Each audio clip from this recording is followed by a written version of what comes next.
Un sábado por la mañana, mientras yo preparaba el desayuno y mis hijos veían caricaturas en la sala, alguien tocó el timbre. Abrí la puerta esperando al cartero o a algún vecino. Lo que encontré fue a un adolescente de 16 años, flaco, de pelo oscuro y ojos verdes, parado en mi porche con una mochila al hombro y un papel arrugado en la mano. Me miró con una mezcla de miedo y determinación que no correspondía con su edad, y dijo, ¿aquí vive Gustavo Herrera? Es que, creo que es mi papá. Mi esposo se llama Gustavo Herrera. Llevamos 18 años casados. Tenemos 3 hijos. Y el adolescente que estaba parado en mi puerta tenía los mismos ojos verdes que mi esposo, la misma mandíbula cuadrada, el mismo lunar junto a la ceja izquierda. No necesité una prueba de ADN para saber que ese chico decía la verdad. La prueba estaba en su cara. Era la cara de Gustavo a los 16 años, tal como aparecía en las fotos del álbum familiar que yo había hojeado cientos de veces sin sospechar que esa cara se replicaría algún día en un hijo que yo no sabía que existía. Me llamo Elena. Tengo 43 años. Soy maestra de secundaria. Vivo en Aguascalientes. Y lo que ese adolescente me reveló durante las horas y los días que siguieron a su aparición en mi puerta no solo destruyó mi matrimonio sino que desenterró una red de mentiras, pagos secretos, amenazas y manipulaciones que mi esposo llevaba tejiendo desde antes de que yo lo conociera. Esta es la historia más larga y más dolorosa que he contado. Pero también es la más necesaria. Porque durante 18 años viví dentro de una versión de la realidad que otra persona escribió para mí, y ya es hora de que yo escriba la mía. Conocí a Gustavo cuando yo tenía 23 años y él 25. Fue en una librería del centro de Aguascalientes, un domingo por la tarde, en la sección de novela histórica. Los dos buscábamos el mismo libro, una novela sobre la Revolución Mexicana que un profesor nos había recomendado a cada uno por separado, en universidades diferentes. Como si el destino hubiera decidido que ese título sería el pretexto perfecto para juntarnos. Solo quedaba un ejemplar. Él lo tomó primero. Yo lo miré con cara de decepción genuina. Y él, con esa sonrisa que durante años fue mi debilidad, me dijo, te propongo algo, yo lo leo primero, te lo presto cuando termine, y mientras tanto me dejas invitarte un café para compensar. Acepté porque era encantador, porque tenía ojos verdes que parecían cambiar de tono según la luz, y porque a los 23 años una cree que los hombres encantadores son exactamente lo que aparentan. Gustavo era ingeniero industrial. Trabajaba en una empresa manufacturera con planta en Aguascalientes y oficinas en varias ciudades del Bajío. Era inteligente, trabajador, ambicioso de la manera que a los 25 parece admirable y que a los 40 reconoces como obsesión por el control. Venía de una familia de clase media que valoraba las apariencias sobre casi todo lo demás. Su madre, doña Estela, de 67 años. Era el tipo de mujer que limpiaba la casa a fondo antes de que llegara la señora de la limpieza para que no piense que somos sucios. Su padre, don Gustavo padre, de 70 años, era un hombre silencioso cuya principal contribución a cualquier conversación era un gruñido de aprobación o desaprobación que su esposa interpretaba como si fuera código Morse. Nos casamos al año y medio de noviazgo. Boda grande. Iglesia. 300 invitados. Vestido blanco importado que doña Estela eligió porque el que yo quería le parecía demasiado sencillo para una boda Herrera. Desde el primer día, mi matrimonio estuvo marcado por una dinámica que tardé años en cuestionar. Gustavo decidía y yo aceptaba. Gustavo proponía y yo ajustaba. Gustavo trazaba el rumbo y yo remaba. No porque él fuera agresivo ni autoritario de manera explícita, sino porque tenía esa habilidad sutil de presentar sus decisiones como las opciones más lógicas, más sensatas, más convenientes. De tal manera que cuestionarlas te hacía sentir irracional. ¿Para qué quieres seguir trabajando si yo gano suficiente? Dejé de trabajar durante 3 años cuando nació nuestro primer hijo, Sebastián, que ahora tiene 15. ¿No crees que es mejor que los niños vayan a la escuela que queda cerca de la casa de mi mamá? Los inscribí donde él quiso. ¿De verdad necesitas ir a ese congreso de educación? Yo tengo viaje de trabajo esa semana y alguien tiene que quedarse con los niños. No fui al congreso. Ni al siguiente. Ni al otro. Volví a trabajar como maestra cuando mi hija menor, Camila, de 8 años, entró a la primaria. Fue una de las pocas batallas que gané. Gustavo no quería que volviera al trabajo, pero yo insistí con una firmeza que lo sorprendió porque no estaba acostumbrado a encontrar resistencia de mi parte. Necesito esto, Gustavo. No es negociable. Me miró con una expresión que en ese momento interpreté como respeto pero que ahora reconozco como recalibración. Un manipulador evaluando cuánto terreno acaba de perder y cómo recuperarlo en otro frente. Tuvimos 3 hijos, Sebastián, de 15, Daniela, de 12, y Camila, de 8. Los adoro con una intensidad que a veces me asusta porque sé que ese amor es lo que me hace más fuerte y más vulnerable al mismo tiempo. Cada decisión que tomé durante la crisis que voy a relatarles fue filtrada por una sola pregunta: ¿cómo afecta esto a mis hijos? Esa pregunta fue mi brújula, mi ancla y, en los momentos más oscuros, la única razón por la que no perdí la cordura. Gustavo viajaba con frecuencia por trabajo. 2 o 3 días a la semana, a veces más. León, Querétaro, San Luis, Guadalajara. Siempre tenía explicaciones detalladas, nombres de clientes, números de proyectos, fotos ocasionales de plantas industriales que me mandaba por WhatsApp como prueba de productividad. Yo nunca dudé. ¿Por qué habría de dudar? Era mi esposo. Llevábamos 18 años juntos. Habíamos construido una casa, una familia, una vida. La duda me parecía un lujo de las mujeres inseguras, y yo me enorgullecía de no serlo. La seguridad y la ceguera se parecen mucho más de lo que nos gusta admitir.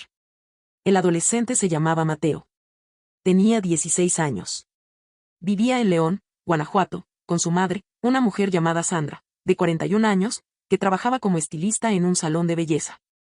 Mateo había viajado solo en autobús desde León hasta Aguascalientes, 2 horas de camino, con la dirección de mi casa escrita en un papel que encontró entre las cosas de su madre. Cuando me dijo que creía que Gustavo era su padre, mi primera reacción no fue rabia ni dolor. Fue una calma extraña, como la que precede a los terremotos, cuando los animales se quedan quietos y el aire se vuelve denso y todo parece normal pero nada lo es. Le dije que pasara. Le ofrecí agua. Lo senté en la cocina mientras mis hijos seguían en la sala ajenos a todo, y le pedí que me contara su historia desde el principio. Mateo habló durante 45 minutos sin interrupciones. Lo dejé hablar porque su voz temblaba de una manera que reconocí inmediatamente. Era la voz de alguien que ha ensayado un discurso 1000 veces en su cabeza y que finalmente tiene la oportunidad de decirlo en voz alta y descubre que las palabras pesan mucho más cuando salen de tu boca que cuando las piensas. Su historia era esta: Sandra, su madre, conoció a Gustavo cuando ambos tenían 23 años. Tuvieron una relación que duró aproximadamente 1 año. Sandra quedó embarazada. Cuando le dijo a Gustavo, él le ofreció dinero para resolver el problema. Sandra se negó. Decidió tener al bebé sola. Gustavo, según Mateo, desapareció durante un tiempo, pero cuando Mateo nació, reapareció con una propuesta: pagaría una pensión mensual a cambio de que Sandra nunca revelara su identidad como padre, nunca lo buscara. Nunca lo contactara fuera de los términos que él estableciera, y sobre todo, nunca le dijera a Mateo quién era su padre hasta que él decidiera el momento adecuado. Sandra aceptó. No porque estuviera de acuerdo, sino porque era una mujer joven, sola, sin recursos, con un bebé recién nacido, y la pensión que Gustavo ofrecía era la diferencia entre sobrevivir y hundirse. Firmó un acuerdo privado, no un convenio legal formal, sino un documento que Gustavo redactó y que Sandra firmó sin asesoría legal, sin entender completamente lo que estaba aceptando, sin tener a nadie que le dijera que ese papel no tenía la validez que Gustavo le atribuía. Durante 16 años, Gustavo depositó dinero mensualmente en una cuenta de Sandra. No era una cantidad generosa, lo suficiente para complementar los gastos básicos de Mateo, pero no lo suficiente para que Sandra pudiera dejar de trabajar 12 horas diarias en el salón de belleza. Gustavo visitaba a Mateo esporádicamente, 1 o 2 veces al año, siempre de manera clandestina, siempre con la condición de que Sandra no le dijera al niño que ese hombre era su padre. Para Mateo, Gustavo era un amigo de mamá que aparecía de vez en cuando, le traía un regalo, lo llevaba a comer y desaparecía. Un fantasma amable con ojos verdes que entraba y salía de su vida sin explicación. Mateo descubrió la verdad 3 meses antes de aparecer en mi puerta. Encontró el acuerdo firmado en un cajón de su madre mientras buscaba su acta de nacimiento para un trámite escolar. El acuerdo mencionaba a Gustavo Herrera por nombre completo, incluía su dirección, mi dirección, la de mi casa, y detallaba los términos del pago mensual a cambio del silencio. Mateo confrontó a Sandra. Sandra, agotada de 16 años de mentiras y secretos, le contó todo. Mi mamá lloró mucho, me dijo Mateo en mi cocina, con las manos apretadas alrededor del vaso de agua que no había probado. Me dijo que siempre quiso que yo conociera a mi papá, pero que tenía miedo. Miedo de que le quitaran el dinero. Miedo de que él se enojara. Miedo de que yo lo buscara y él me rechazara. Pero yo necesitaba verlo, señora. Necesitaba saber quién es. Necesitaba entender por qué nunca estuvo. La última frase me rompió. No por mí. Por él. Por ese adolescente de 16 años que viajó solo 2 horas en autobús para tocar la puerta de un desconocido que resultaba ser su padre y que vivía con otra familia que no sabía que él existía. La valentía de ese chico, la desesperación y la dignidad mezcladas en su postura, en sus manos temblorosas, en esos ojos verdes que eran calcos exactos de los de mi esposo. Me provocaron una emoción que no puedo clasificar con una sola palabra. Era ternura, rabia, compasión y horror al mismo tiempo. Era la comprensión instantánea de que yo no era la única víctima de las mentiras de Gustavo. Había un niño. Había una madre soltera. Había 16 años de una vida entera construida sobre la premisa de que un hombre podía comprar el silencio sobre su propio hijo con depósitos mensuales y un papel firmado sin valor legal. Le pedí a Mateo su número de teléfono. Le dije que necesitaba tiempo para procesar lo que me había contado, pero que iba a contactarlo. Le di de desayunar huevos revueltos con frijoles que él devoró con el hambre de alguien que probablemente no había comido bien en horas. Y lo acompañé a la puerta con una calma exterior que contrastaba con el terremoto interior que me estaba demoliendo piso por piso. Cuando Mateo se fue, me quedé de pie en la entrada de mi casa mirando la calle vacía durante no sé cuánto tiempo. El sol pegaba fuerte. Los vecinos lavaban coches. Un perro ladraba a lo lejos. Todo era absurdamente normal mientras mi mundo se caía a pedazos. Mis hijos seguían en la sala.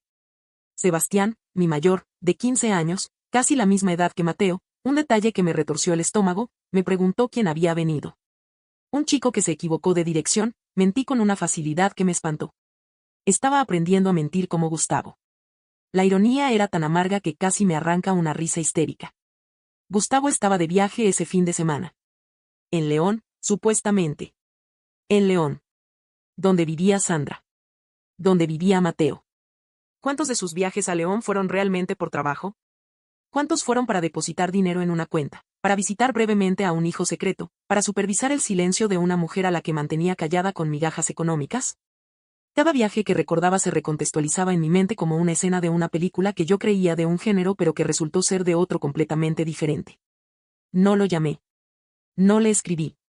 Necesitaba pensar con claridad antes de enfrentarlo y sabía que la claridad no iba a llegar mientras él estuviera presente, ni siquiera telefónicamente.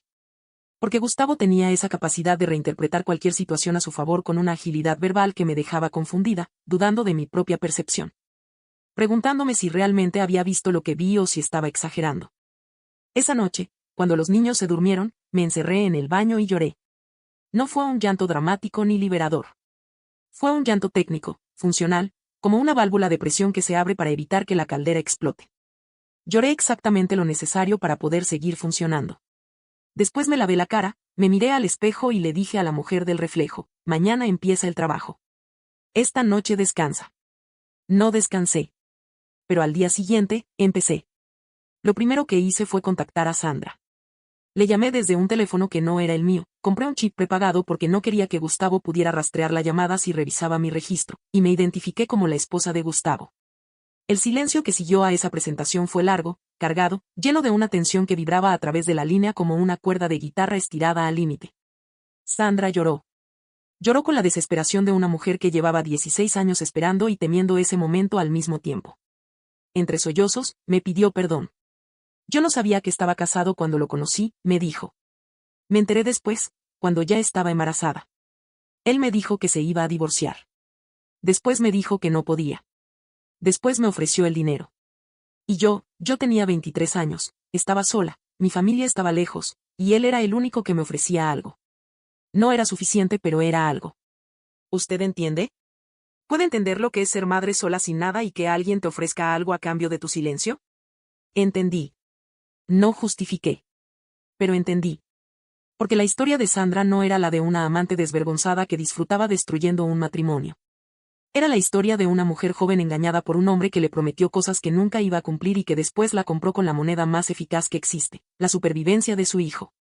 Sandra me contó detalles que Mateo no sabía o no me había dicho. Me contó que Gustavo, durante los primeros años, la visitaba con regularidad. Que a veces se quedaba a dormir en su departamento. Que le decía que la quería pero que no podía dejar a su familia. Que cuando ella intentaba presionarlo para que reconociera a Mateo legalmente, él se volvía frío, amenazante incluso. Le decía que si ella hablaba, él dejaría de pagar. Que se aseguraría de que nadie le creyera. Que tenía los recursos para hacer de su vida un infierno legal. Sandra, sin dinero para un abogado, sin red de apoyo, sin conocimiento de sus derechos, se callaba. Cada vez. Me contó algo más que me heló la sangre. No estaba segura de que Mateo fuera el único hijo secreto de Gustavo. En una ocasión, años atrás, encontró en el teléfono de Gustavo mensajes con otra mujer de Querétaro que sugerían una intimidad que iba más allá de lo profesional. Cuando le preguntó, Gustavo le dijo que estaba loca, que eran mensajes de trabajo, que no tenía derecho a revisarle el teléfono. La frase que usó con Sandra fue: no eres mi esposa. No tienes derecho a reclamarme nada. La crueldad de esa frase, tan precisa en su capacidad de destruir, era la firma de un hombre que sabía exactamente cómo usar la vulnerabilidad de otra persona como arma. Lo segundo que hice fue revisar las finanzas. Gustavo manejaba las cuentas del hogar con una opacidad que yo siempre atribuía a eficiencia pero que ahora reconocía como control. Yo tenía acceso a la cuenta conjunta donde se pagaban los gastos de la casa, pero no tenía acceso a su cuenta personal ni a sus inversiones. Sin embargo, como maestra de secundaria que tiene una licenciatura y un cerebro que funciona, me senté una noche con 3 años de estados de cuenta bancarios que obtuve solicitándolos directamente al banco.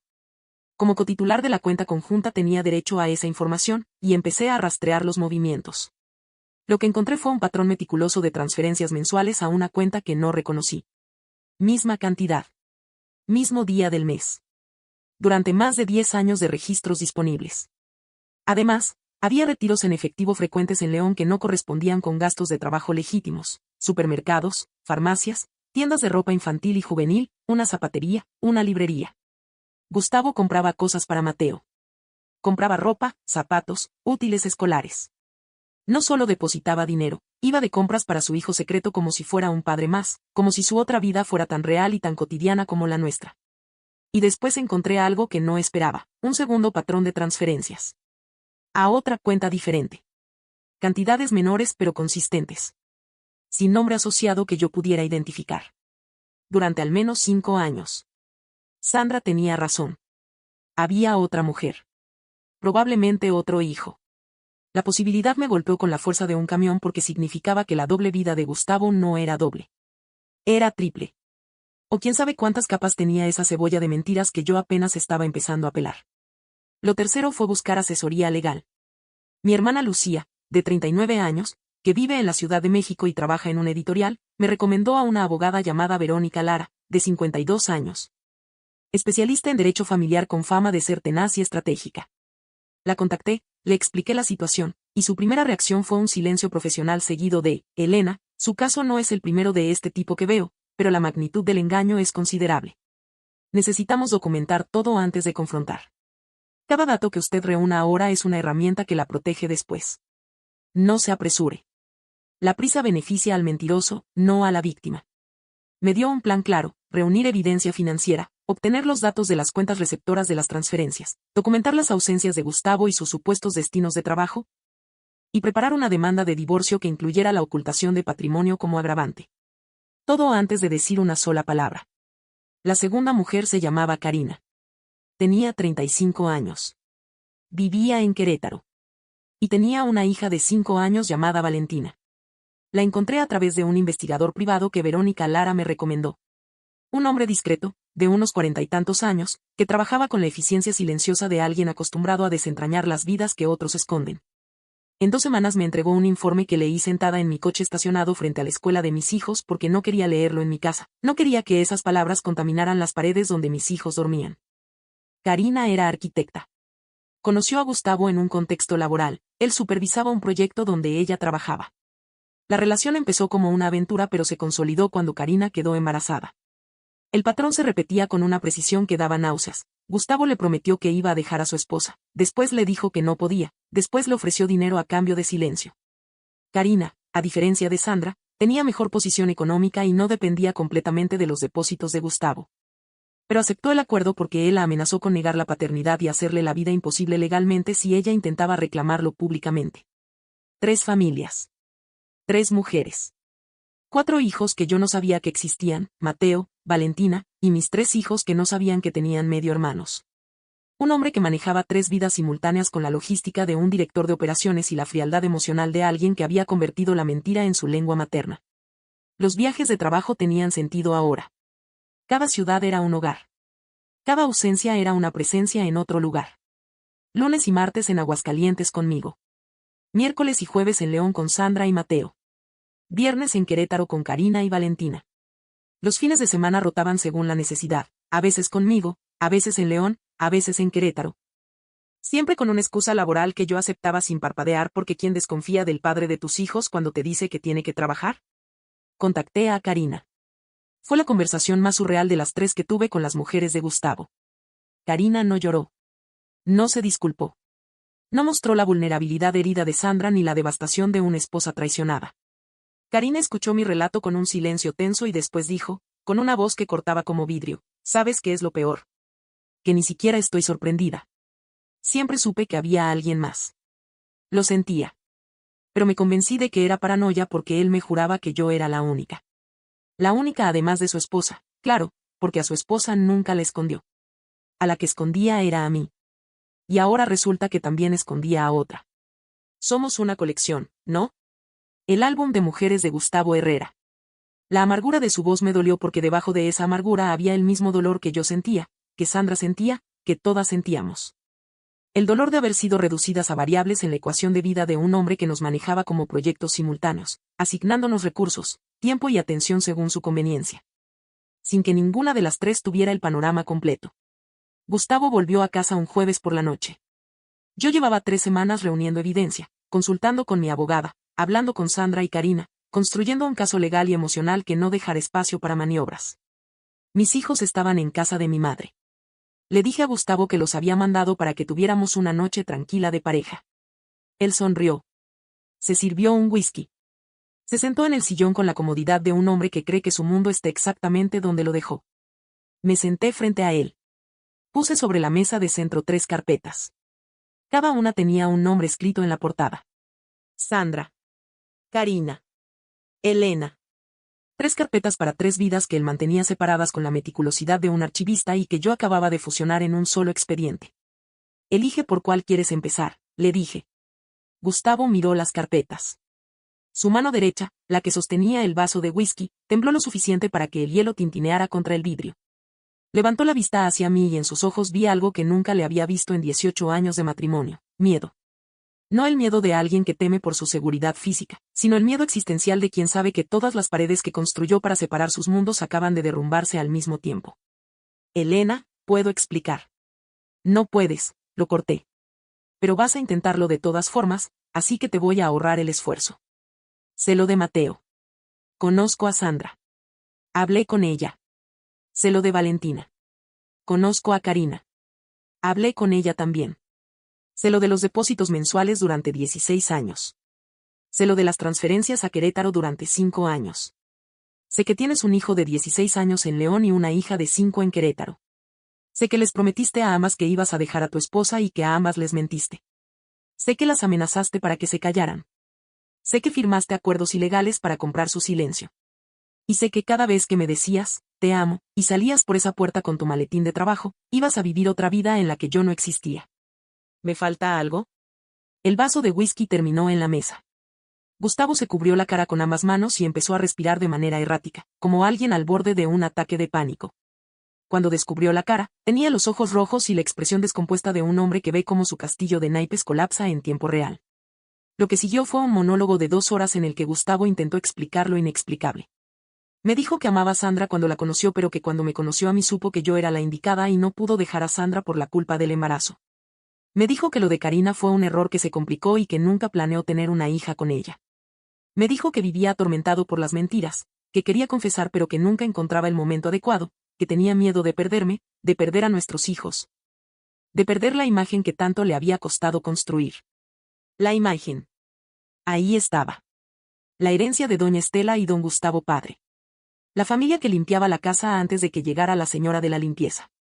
La obsesión generacional por las apariencias que Gustavo heredó como se hereda el color de ojos y que lo llevó a construir no una vida sino un escenario. Una puesta en escena permanente donde él era el protagonista y nosotras éramos actrices que no sabíamos que estábamos actuando. Le hice una sola pregunta. La que más me importaba.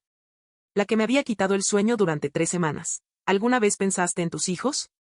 No en los míos. No en Mateo. No en Valentina. En todos. En los 6. ¿Pensaste alguna vez en lo que les estabas haciendo a 6 niños que no pidieron nacer en este desastre? No pudo responder. Se quedó mirando el piso con los ojos vacíos de alguien que acaba de entender, quizá por primera vez, la magnitud real de lo que hizo. No la magnitud para él, que era perder su mundo cuidadosamente compartimentado. La magnitud para los demás. Para las 3 mujeres. Para los 6 hijos. Para las 3 familias que él trató como proyectos paralelos en lugar de como vidas humanas con derecho a la verdad. Me levanté del sillón. Fui a la recámara. Saqué una maleta que había preparado 3 días antes con sus cosas esenciales. La dejé junto a la puerta principal. El abogado te va a contactar la próxima semana con los términos del divorcio, le dije. Tienes 1 hora para irte de esta casa. Y Gustavo, la próxima vez que veas a tus hijos, a los 3 que viven aquí, más te vale tener preparada una explicación que no sea una mentira, porque yo ya no voy a mentir por ti. Se acabó. Se fue. Con su maleta, con su coche, con sus mentiras empacadas en el maletero junto a la ropa que yo le había planchado esa misma mañana sin saber que sería la última vez. Cuando el sonido del motor desapareció al final de la calle, cerré la puerta, me recargué contra ella y me deslicé hasta el piso. Me quedé ahí, sentada en el suelo de la entrada de mi casa, con la espalda contra la puerta y las piernas estiradas sobre el mosaico frío. Mirando la sala vacía donde hacía 3 semanas un adolescente con los ojos de mi esposo me había dicho creo que es mi papá, y por primera vez en todo el proceso, me permití llorar sin control, sin medida. Sin la válvula de presión funcional de aquella primera noche, sino con la inundación total de 18 años de amor, confianza, entrega y mentiras que salían de mi cuerpo como agua estancada que finalmente encuentra la salida. Los meses siguientes fueron un campo de batalla emocional, legal y familiar que me exigió más fuerza de la que sabía que tenía. El divorcio se tramitó con la contundencia de quien tiene todas las cartas sobre la mesa. Verónica Lara, mi abogada, demostró la ocultación de patrimonio. Gustavo había estado desviando ingresos familiares durante años para mantener a sus otras familias sin mi conocimiento ni consentimiento. Y negoció términos que me protegían a mí y a mis hijos. La casa quedó para nosotros, la pensión fue calculada sobre sus ingresos reales y no sobre los que él declaraba. Y se estableció un régimen de visitas que Gustavo ha cumplido con una regularidad que interpreto no como arrepentimiento genuino sino como el intento desesperado de un hombre que sabe que perdió el control de su narrativa y que la única manera de no perder también a sus hijos es siendo, por primera vez en su vida, consistente en algo que no sea mentir. Mis hijos lo saben. No todo. No los detalles crudos. Pero saben que su padre tuvo otras relaciones y otros hijos mientras estaba casado conmigo. Sebastián, el mayor, lo procesó con una frialdad que me preocupó hasta que su psicóloga me explicó que la frialdad era su mecanismo de defensa y que con el tiempo se transformaría en algo más complejo y más sano. Daniela lloró durante días y después desarrolló una rabia hacia su padre que estamos trabajando en terapia para que no se cristalice en algo permanente. Camila, la pequeña, entiende poco pero siente todo. Se volvió más apegada a mí, más necesitada de contacto físico, más insegura al dormir sola. Las 3 están en terapia. Yo también. Sandra, Karina y yo mantuvimos contacto durante el proceso legal. No somos amigas. Probablemente nunca lo seremos. Pero hay entre nosotras un respeto forjado en el fuego compartido que no necesita nombre ni categoría. Coordinamos aspectos legales cuando fue necesario. Las 3 teníamos demandas de pensión contra Gustavo que convenía alinear para evitar que él jugara a una contra otra, y nos pasamos información relevante cuando surgía. Mateo y mis hijos se conocieron. Fue un encuentro que yo no busqué pero que tampoco impedí cuando Sebastián me dijo que quería conocer a su medio hermano. Se vieron en un parque neutral, con mi supervisión a distancia. Sebastián y Mateo se sentaron en una banca durante 2 horas hablando de fútbol, de videojuegos, de música, de las cosas de las que hablan 2 adolescentes que comparten la mitad de su ADN y ninguno de sus recuerdos. Cuando se despidieron, se dieron la mano con una solemnidad que me partió el corazón porque era la solemnidad de 2 chicos que estaban haciendo el trabajo emocional que su padre debió haber hecho y que nunca hizo. Valentina es demasiado pequeña para entender nada de esto. Tiene 5 años. Vive en Querétaro con Karina, quien está rehaciendo su vida con una fortaleza que admiro desde la distancia. Algún día, Valentina tendrá preguntas. Y ese día, espero que las respuestas que reciba sean más honestas que las que su padre le dio a cualquiera de nosotras. Doña Estela, mi ex suegra, me llamó una vez después del divorcio. Solo una. Me dijo, con esa voz de mujer que limpia la casa antes de que llegue la señora de la limpieza: Elena, te pido que no hagas público lo que pasó. Piensa en la familia. Piensa en el apellido. Le respondí con una calma que me sorprendió. Doña Estela, su hijo tuvo 3 familias simultáneas durante 16 años. El apellido ya no es mi problema. Es el suyo. Colgué. No volvió a llamar. Hay algo que la gente no te dice sobre las traiciones de esta magnitud: el dolor no es lineal. No empieza fuerte y va disminuyendo como la cola de un cometa. Viene en oleadas. Hay semanas enteras donde me siento fuerte, renovada, dueña de mi vida como no lo fui en 18 años de matrimonio. Y hay noches donde me despierto a las 3 de la madrugada con el corazón acelerado, mirando el techo, preguntándome cómo es posible que yo haya dormido durante años junto a un hombre que mantenía 3 vidas simultáneas y que yo no haya notado absolutamente nada. Esas noches son las peores. No por la traición en sí, sino por la duda que dejan: si no vi esto, ¿qué más no estoy viendo? ¿Puedo confiar en mi propia percepción del mundo? ¿Puedo confiar en alguien de nuevo? La respuesta a esa última pregunta todavía está en construcción. No tengo prisa. El amor propio, el que de verdad sana y reconstruye, no tiene plazo de entrega ni fecha límite. Se cocina a fuego lento, como las cosas que valen la pena. A las mujeres que escuchan esto y que sienten que algo en su relación no encaja, que hay zonas oscuras que su pareja no les deja iluminar, que hay preguntas que siempre reciben respuestas vagas o reacciones desproporcionadas. Confíen en lo que sienten. La intuición no es paranoia. Es información que su cuerpo procesa antes que su mente. No la ignoren para mantener la paz. Porque la paz que se mantiene a costa de la verdad no es paz. Es anestesia. Y cuando la anestesia se acaba, el dolor que estaba debajo es mucho peor que el que habrían sentido si hubieran abierto los ojos a tiempo. No tengan miedo de buscar. No tengan miedo de encontrar. Y sobre todo, no tengan miedo de actuar. Porque la mujer que conoce la verdad y decide usarla con inteligencia, con estrategia, con la asesoría correcta y con la prioridad absoluta puesta en sus hijos, es una mujer contra la que ninguna mentira, por elaborada que sea, puede sostenerse. La verdadera victoria no fue descubrir las 3 familias de Gustavo. No fue la confrontación en la sala de mi casa con las 3 carpetas sobre la mesa. No fue el divorcio ni los términos favorables ni la casa que conservé. La verdadera victoria fue el momento en que Mateo tocó mi timbre aquel sábado por la mañana y yo, en lugar de cerrar la puerta, la abrí. Le ofrecí agua. Le di de desayunar. Lo escuché. Porque ese adolescente no era mi enemigo. No era la prueba de la traición de mi esposo. Era un niño. Un niño que merecía respuestas. Un niño que merecía ser visto. Y yo, aunque mi mundo se estaba cayendo a pedazos, elegí verlo. Esa elección, tomada en medio del caos, en medio del dolor, en medio de la revelación más devastadora de mi vida, me definió más que cualquier otra cosa que haya hecho. Porque cualquiera puede ser fuerte cuando la vida es fácil. La verdadera fortaleza se revela cuando la vida te pone frente a la puerta y del otro lado hay un adolescente con los ojos de tu esposo y la verdad en la mano, y tú decides que la compasión importa más que la rabia. Que la humanidad importa más que el orgullo herido. Que ese niño, que no tiene la culpa de nada, merece que alguien lo mire a los ojos y le diga: te veo. Existes. Y mereces la verdad. Porque al final, todos merecemos la verdad. Aunque duela. Aunque destruya. Aunque nos obligue a reconstruir desde cero lo que creíamos terminado. La verdad es el único cimiento sobre el que se puede construir algo que no se caiga. Y mi casa, la de verdad, la que estoy construyendo ahora, está hecha de eso. De verdad. Solo de verdad.